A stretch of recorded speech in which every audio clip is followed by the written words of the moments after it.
¿Sabías que hubo romances que escandalizaron al público durante el cine de oro mexicano? Amores secretos entre hermanos, pasiones prohibidas y relaciones gays que desataron el caos entre las estrellas más queridas de la época. Prepárate, porque en este video te comentaremos cuáles fueron esos casos que dejaron a todos con la boca abierta. Pero antes, te invito a suscribirte, activar la campanita y darle un buen me gusta a este video. Comencemos.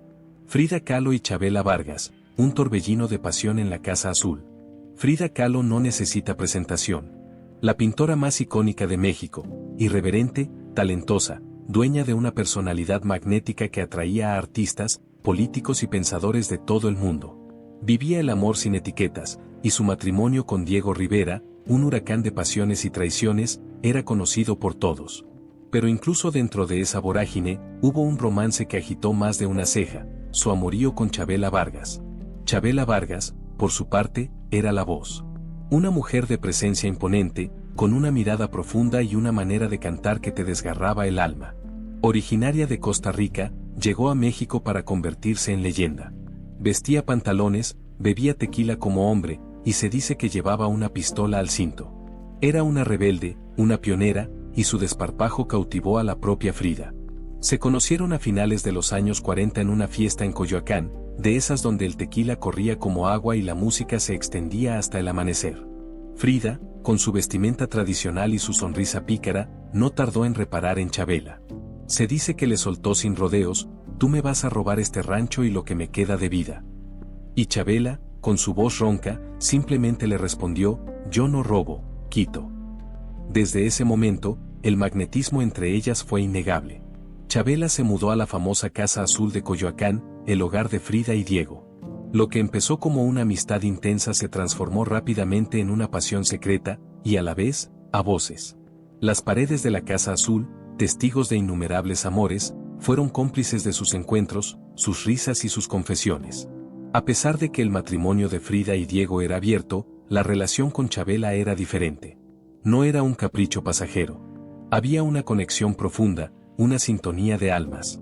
Se dice que Frida se sentía libre y comprendida al lado de Chavela, que le dedicaba canciones y la acompañaba en su dolor. La pintora, acostumbrada a coleccionar amantes de todo tipo, encontró en la cantante una especie de refugio, una compañera de rebeldía. Los rumores no tardaron en circular por los círculos artísticos y sociales. En una sociedad conservadora, la relación entre dos mujeres tan públicamente intensas era un escándalo. Se susurraba en las galerías, en las tertulias, en las calles. ¿Cómo era posible que la dama del arte mexicano y la ranchera se atrevieran a tanto? Sin embargo, a ellas no parecía importarles. La propia Frida escribió sobre Chavela en su diario: Chavela Vargas es un alma maravillosa. No es lesbiana, es lo que es. Yo sí lo soy si quiero. Ella es una chamana que me cura el alma. Diego Rivera, con su particular pragmatismo, simplemente observaba. Acostumbrado a las aventuras de Frida, pareció aceptar la presencia de Chavela, quizás porque entendía la profundidad de ese lazo. El romance duró pocos meses, pero fue un torbellino de emociones que marcó a ambas. La intensidad era tal que no podía sostenerse mucho tiempo. Chavela, con su espíritu nómada, no podía quedarse quieta, y Frida, con su salud frágil y su apego a la Casa Azul, tampoco podía seguirla. Cuando Chavela se fue de la Casa Azul, no hubo gritos ni dramas públicos. Fue un adiós silencioso, cargado de respeto y melancolía. Ambas siguieron sus caminos, pero el eco de esa pasión quedó para siempre en sus vidas y en la memoria de quienes las conocieron. Años después, Chavela Vargas hablaría con una profunda emoción de Frida: ella me enseñó a amar la vida, me enseñó a beber tequila sin medida, y a amar el arte sin restricciones. Nunca ocultó la importancia de esa relación en su vida. Para ella, fue un amor sin prejuicios, auténtico y libre. La historia de Frida y Chavela no fue un simple amorío, fue una declaración de principios en una época de represión. Un testimonio de dos mujeres valientes que se atrevieron a amar sin miedo al que dirán, dejando una huella imborrable de pasión y libertad en el corazón del cine de oro mexicano. Pedro Infante y Lupe Vélez, el ídolo y la mujer. Pedro Infante, el ídolo del pueblo, el que todas las mujeres adoraban y todos los hombres anhelaban ser. Un hombre humilde, encantador, de voz suave como terciopelo y sonrisa cautivadora. Pero lo que pocos conocían era que Pedro tenía un espíritu inquieto y una atracción por mujeres intensas, indomables y con personalidad fuerte. Lupe Vélez, por su lado, era dinamita en estado puro. Una mujer adelantada a su época, y que pagó un alto precio por ello. Apasionada, impulsiva, provocadora, con un carácter fuerte y una lengua punzante que no tenía filtros para nadie. En Hollywood la apodaban de Mexican Spitfire, la mexicana que lanzaba fuego, y no era un apodo gratuito. Cuando Lupe regresó a México, venía huyendo de escándalo tras escándalo. Interrupciones de embarazo en secreto, discusiones públicas con exparejas, gritos en restaurantes y amoríos con actores casados. Era literalmente un huracán andante. Y eso, precisamente, fue lo que captó la atención de Pedro. Se conocieron en una reunión privada organizada por un productor muy influyente, de esos que cerraban avenidas y llenaban mesas de tequila, mariachis y actrices jóvenes deseosas de triunfar. Lupe no tardó en fijarse en Pedro. ¿Y este rancherito quién es?, dicen que preguntó con su acento ya mezclado con inglés. Pero cuando lo escuchó cantar, quedó encantada. Pedro, por su parte, quedó fascinado. Lupe era todo lo que no se esperaba de una mujer en aquellos tiempos: libre, frontal, atractiva. A Pedro le gustaban las mujeres con carácter, y Lupe era una tempestad. Comenzaron a verse en secreto, porque nadie quería que esa relación se hiciera pública. Los agentes de Pedro estaban alarmados. Lupe tenía 12 años más que él y su reputación era un desastre. Te va a arruinar la carrera, le advertían. Pero a Pedro no le importaba. Se encontraban en hoteles discretos, en casas de amigos y hasta en camerinos cerrados. Existen versiones no confirmadas que aseguran que Lupe le propuso escapar juntos a Cuba. Ella quería empezar de nuevo, lejos de los rumores. Pero Pedro dudaba. No quería manchar su imagen de joven bueno del pueblo. Todo se desmoronó en 1944, cuando Lupe fue hallada sin vida en su residencia de Beverly Hills. Oficialmente, fue un suicidio por sobredosis. Pero circulan muchas teorías. Algunas afirman que estaba embarazada, otras, que esa misma noche tuvo una fuerte discusión con Pedro por teléfono. ¿Fue realmente un suicidio o algo más? Lo cierto es que, desde entonces, este romance quedó marcado por el misterio y la tragedia. Y hasta hoy, su historia sigue generando preguntas que nadie se atreve a responder del todo. Se comenta incluso que en la carta de despedida había una frase escrita en español: «Perdóname por quererte tanto, mi charro». Pedro no acudió al sepelio. Afirmó que no podía, pero según personas cercanas, cayó en una profunda tristeza. Conservó una fotografía de Lupe en su billetera hasta el último día de su vida. Y lo más extraño, jamás volvió a mencionarla públicamente, como si ese amor fuera un secreto que debía partir con él. Lupe fue enterrada con su vestido preferido, uno rojo de seda. En su tumba no dice actriz, ni figura pública, ni estrella. Solo aparece su nombre, porque su huella, al igual que su historia con Pedro, fue tan auténtica como escandalosa, y tan censurada como eterna. María Félix y Agustín Lara, el amor que fue cantado y después se ahogó en celos. María Félix representaba la fuerza en persona. Era la diosa del cine mexicano. Nadie se desplazaba como ella, nadie hablaba con su tono, y nadie, absolutamente nadie, se atrevía a llevarle la contraria. Su hermosura era tan impactante que, según los rumores de aquellos años, bastaba una sola mirada suya para hacer temblar a cualquier varón. Y Agustín Lara fue uno de ellos. Lara no era el típico conquistador, era delgado, de rostro afilado y marcado por las cicatrices de una juventud difícil. Pero cuando se sentaba frente al piano, cuando recitaba sus letras, las mujeres se rendían. Había compuesto boleros que hacían llorar incluso a los más duros en las cantinas. Y cuando conoció a María, supo de inmediato que había encontrado su obra cumbre. El flechazo fue instantáneo. Lara, que no solía enamorar de forma directa, le mandó a María un piano con una rosa en su interior. Ella, divertida, respondió enviándole una botella de tequila vacía con un recado: «Ya me tomé lo que me cantas, ¿qué más tienes para ofrecerme?». Así comenzó uno de los romances más tormentosos, intensos y comentados del espectáculo mexicano. La prensa los adoraba porque eran una mina de titulares. Los reporteros los seguían a todas partes intentando captar momentos entre ellos, una mirada que cortaba, una escena de celos, un beso distante. El público estaba fascinado porque eran como un bolero, dulce y doloroso al mismo tiempo. Agustín le compuso la inmortal María Bonita tras una noche de amor en Acapulco. Estaban en una terraza frente al océano, y María, envuelta en una bata blanca, se deslizaba entre sombras. Él la observaba como si estuviera viendo una visión celestial. Esa misma noche, al piano, nació la melodía, y con ella, la leyenda. Pero lo que parecía una historia de ensueño se convirtió en una jaula lujosa. Lara era extremadamente posesivo.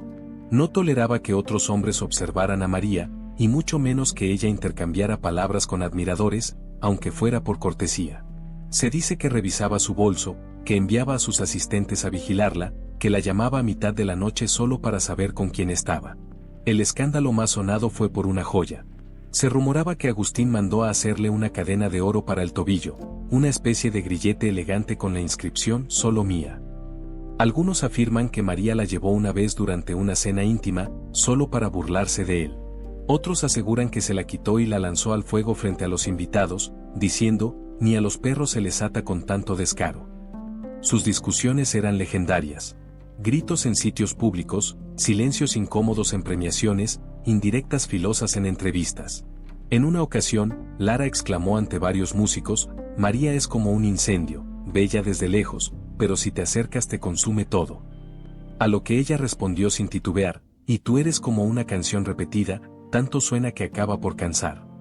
A pesar de todo, contrajeron matrimonio en secreto. Una ceremonia discreta, casi con vergüenza, como si ambos intuyeran que no duraría mucho. La unión fue breve y cargada de rencores. María no soportaba los celos enfermizos de Agustín, y Agustín no toleraba la independencia de María. Cuando se separaron, ella simplemente declaró, «No me divorcié de un hombre. Me liberé de una celda, con piano». Aún así, ambos quedaron marcados para siempre. Agustín continuó componiendo melodías donde su nombre se escondía entre versos. María, aunque lo negaba, conservó cartas suyas y algunas partituras dedicadas. Nunca volvieron a estar juntos, pero tampoco lograron borrarse. Muchos años después, en una entrevista, alguien le preguntó a María cuál había sido el amor más intenso de su vida. Ella respondió, «No hablo de los muertos». Y añadió, «Agustín falleció el día que quiso encadenarme». La historia de la Doña y el Flaco de Oro fue una ópera hecha bolero, intensa, dolorosa, luminosa y trágica. Dos gigantes que no supieron quererse sin dañarse. Jorge Negrete y Gloria Marín, una década de amor y una boda con otra. Jorge Negrete era la imagen viva del macho mexicano.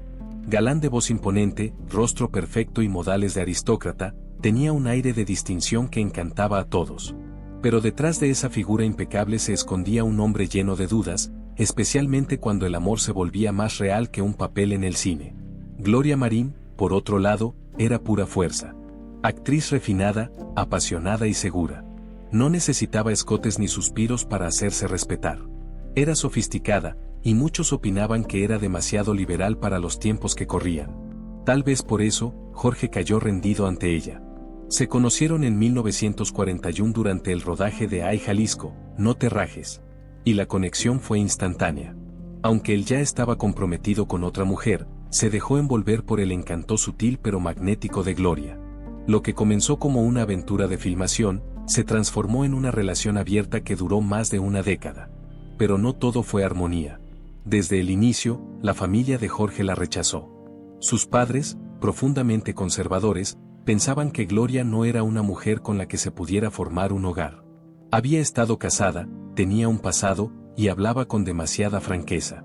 En una carta filtrada años después, una tía de Jorge escribió, «Esa actriz no es para ti. Es una tentación, no una esposa». Gloria, consciente de todo eso, nunca insistió en casarse, pero lo deseaba. Esperaba el anillo, la boda, el reconocimiento formal de tantos años de afecto. Vivieron juntos, viajaron como pareja, se apoyaron mutuamente en sus carreras, enfrentaron escándalos, y sin embargo, él nunca se animó a formalizar. Lo más hiriente es que, durante ese tiempo, Jorge era uno de los hombres más codiciados del país. Y aunque sentía un profundo amor por Gloria, no siempre le fue leal. Se rumoraba sobre aventuras pasajeras con actrices jóvenes, bailarinas, e incluso con una cantante española que juraba haber recibido serenatas suyas en Madrid. El golpe final ocurrió en 1952, cuando Jorge filmó El rapto con María Félix. La energía entre ellos era tan fuerte que ni los técnicos de cámara podían ignorarla. Y poco después, los rumores explotaron. Jorge Negrete y la Doña estaban involucrados. Nadie lo creía. ¿Cómo?, después de tantos años con Gloria. El escándalo se confirmó cuando, apenas 6 meses más tarde, Jorge y María se casaron en una ceremonia reservada, lejos de los reflectores. Gloria se enteró por los diarios. Ni una llamada ni una explicación, solo el encabezado: Jorge Negrete se casa con María Félix. Se dice que rompió en llanto, otros aseguran que lanzó una copa de vino contra el espejo. Lo cierto es que no ofreció ninguna declaración pública. No se quejó, no se defendió, no señaló a nadie. Pero la afrenta fue devastadora. Durante años, ella había estado presente, cuando Jorge enfermó, cuando una película fracasó, cuando tuvo conflictos con la ANDA. Y ahora era reemplazada por la mujer más codiciada de México, su rival implícita, la única que podía quitarle todo. La unión entre Jorge y María fue corta y conflictiva. Discutían por todo: egos, dinero, control. María no aceptaba ser dominada y Jorge no sabía cómo compartir su lugar de privilegio. En medio de ese caos, Gloria permanecía en silencio. Nunca vendió su versión, jamás atacó a nadie, pero todos sabían que su alma había quedado herida. Cuando Jorge falleció en 1953, apenas un año después de su boda, fue Gloria quien se encargó de organizar su sepelio. Fue ella quien eligió las flores, quien sostuvo su fotografía en el homenaje, quien lo despidió entre sollozos que no requerían micrófono. María Félix asistió, pero no dijo ni una palabra. Un reportero se atrevió a preguntarle a Gloria si todavía lo amaba. Ella contestó con una sonrisa melancólica: algunos amores no se terminan, solo aprenden a quedarse en silencio. La historia entre Jorge y Gloria es una de las más emotivas y debatidas del cine de oro mexicano. Una crónica de lealtad traicionada, de afecto no reconocido y de fortaleza frente al abandono. Y aunque él terminó casándose con otra, para muchos la verdadera compañera de su espíritu fue siempre Gloria Marín. Dolores del Río y Diego Rivera, belleza y bestia, pasión entre murales. Dolores del Río era simplemente deslumbrante. Rostro angelical, educación refinada, modales distinguidos y una mirada capaz de paralizar cualquier lugar. Fue la primera gran diva mexicana en brillar en Hollywood. Una pionera que destacaba en cada alfombra roja, en cada escena cinematográfica, en cada gala de élite. Pero su regreso a México en los años 40 no fue una simple vuelta al país. Fue un retorno con carácter, con autoridad. Venía a reclamar su trono como reina del cine nacional, y nadie la iba a detener. Nadie, excepto, tal vez, Diego Rivera. Diego era todo lo contrario: brusco, frontal, desaliñado, excesivo. Tenía fama de conquistador, grosero y hasta despiadado. Y aún así, era el muralista más reconocido del país. Su obra era transformadora y su figura imponente. Estaba casado con Frida Kahlo, en un vínculo más tormentoso que amoroso, lleno de engaños y traiciones de ambas partes. Cuando Dolores y Diego se cruzaron en una muestra privada, nadie anticipó que habría química, pero la hubo. Él, con su voz grave, le dijo sin rodeos: tú eres tan perfecta que aburres, hasta que uno te mira bien. Ella, sin inmutarse, replicó: y tú eres tan feo que solo encantas y nadie te presta atención. Desde entonces comenzó una tensión poderosa. Coincidían en cenas con pensadores, en actos artísticos, en encuentros discretos.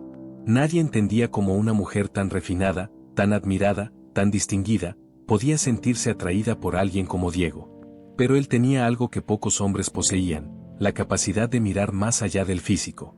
Le hablaba sobre pintura, sobre política, sobre pensamiento. Le aseguraba que Hollywood era una prisión de mujeres hermosas usadas como propaganda extranjera.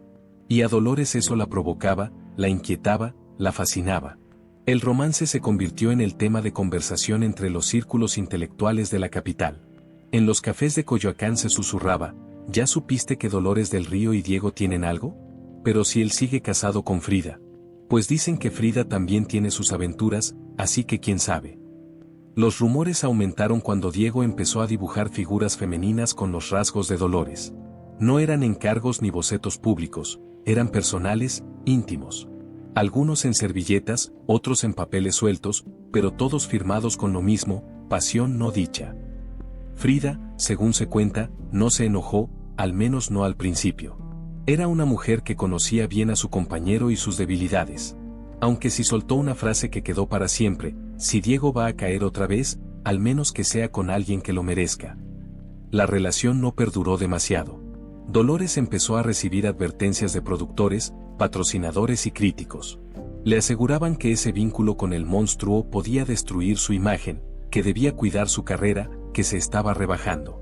Dolores, que no tenía nada de ingenua, decidió poner punto final, pero lo hizo sin escándalos.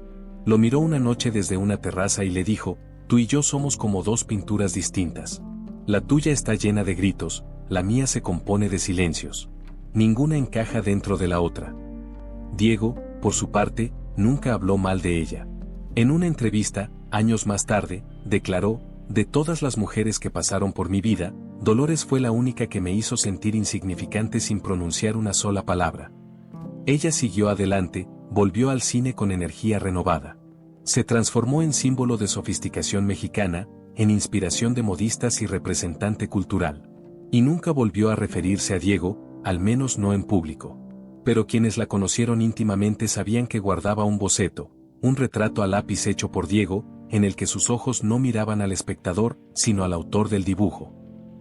Tin Tan y Rosalía Julián, amor entre carcajadas, excesos y adioses silenciosos.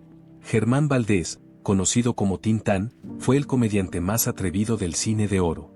No era solo un intérprete, era un huracán, un pachuco de corazón, un maestro del humor y una figura que rompía todos los esquemas en una época donde imperaban las normas rígidas. Tin Tan mezclaba el español con el inglés, la comedia con la música, lo callejero con lo refinado, y lo mismo hacía con su vida sentimental. Rosalía Julián, en cambio, era su opuesto. Refinada, reservada, con una voz dulce que encantaba en la radio y una actitud tranquila que contrastaba con la energía desbordante de Germán. Pero el destino, y la pasión por la música, los cruzó. Se conocieron durante una grabación para una presentación en vivo, y según se cuenta, Germán le lanzó una de sus frases características: tú cantas como un ángel, pero seguro besas como diablo. Rosalía, en vez de reír, le dio una palmada suave y le dijo: cuando quieras comprobarlo, llámame, pero sin mariachis de fondo. Y así comenzó el juego. Su vínculo fue tan intenso como desigual. Ella buscaba calma, una casa serena, mañanas con café y atole. Él vivía la madrugada, rodeado de músicos, botellas interminables y carcajadas que resonaban hasta el amanecer. Contrajeron matrimonio en 1956 y durante un tiempo parecieron complementarse. Pero la oscuridad no tardó en aparecer. Tin Tan, aunque encantador, tenía un problema serio con la bebida y la falta de control. Perdía oportunidades laborales, olvidaba compromisos y desaparecía por días enteros. Rosalía, agotada, comenzó a enfrentarlo: no soy tu madre ni tu representante. Soy tu esposa, pero tú ni entiendes lo que eso implica. Las discusiones eran intensas. Se gritaban, se alejaban, luego volvían. Los medios se aprovechaban de cada conflicto. En una ocasión, Germán asistió ebrio a una entrega de reconocimientos y, al tomar el micrófono, soltó: este trofeo no es por ser buen actor, es porque no temo hacer el ridículo. A veces ni en mi casa me aplauden. Todos sabían que esa frase era para Rosalía, quien se encontraba en la primera fila, inmóvil como una estatua. Hubo rupturas, claro, y varias. Pero lo más curioso es que nunca se alejaron por completo. En ocasiones, ella lo cuidaba cuando enfermaba. Otras veces, él le enviaba flores con mensajes que decían: perdón por ser un payaso triste. Juraban que no se amaban, pero no podían soltarse. Durante los años 70, Tin Tan comenzó a deteriorarse. Su salud se colapsó por completo, estaba frágil, enfermo, y el cine ya no lo buscaba. Muchos conocidos se alejaron, pero Rosalía no. Ella lo visitaba en silencio, le leía cartas de admiradores, le ponía sus propias películas para sacarle una sonrisa. Una enfermera relató que, una noche mientras le atendían una herida, Tin Tan murmuró: Rosalía es la única que no se rió de mí cuando dejé de hacer reír a los demás. Falleció en 1973. La noticia conmovió a todo México.